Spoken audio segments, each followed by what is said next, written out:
they basically, what they mean when they say technology, they mean magic will solve everything.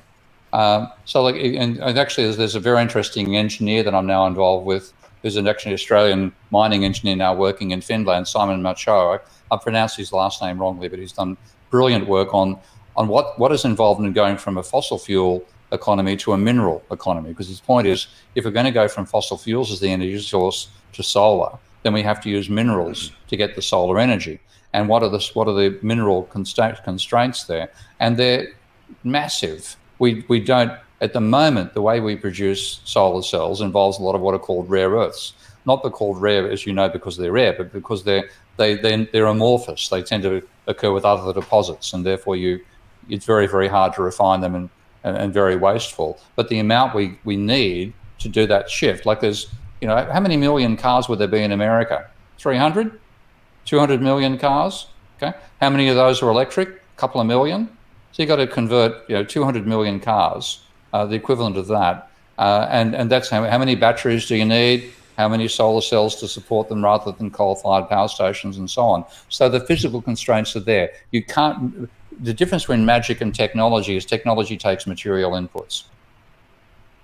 Now, when you look at those material inputs, we don't have them.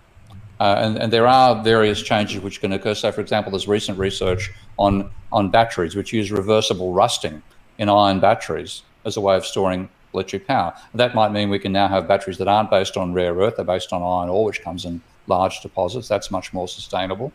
I've seen there's work on carbon nanotube systems for solar cells and so on, which again, but the thing is, we are only in the very beginning of developing that technology. Lithium, they take thorium nuclear reactors, which is another area which would be fabulous as a way of replacing coal-based power stations.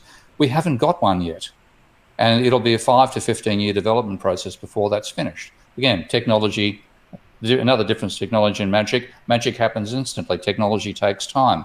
So in all these cases, if we'd started this 15, 20 years ago, then there might be a possibility of that technological solution working. But we're behind the 8 ball, and the only way to cope, I believe, is to drastically reduce our consumption levels.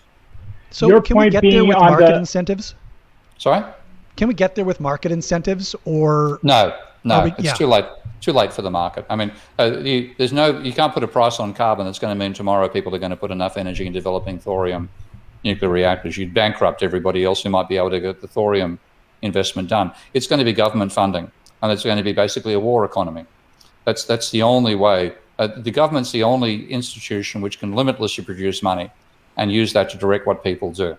And it can also put controls on consumption, as we did back in the Second World War. There was rationing to mean that war bonds were sold not to raise money, but to get money out of people's hands so they wouldn't be buying stockings when you wanted to be making parachutes instead.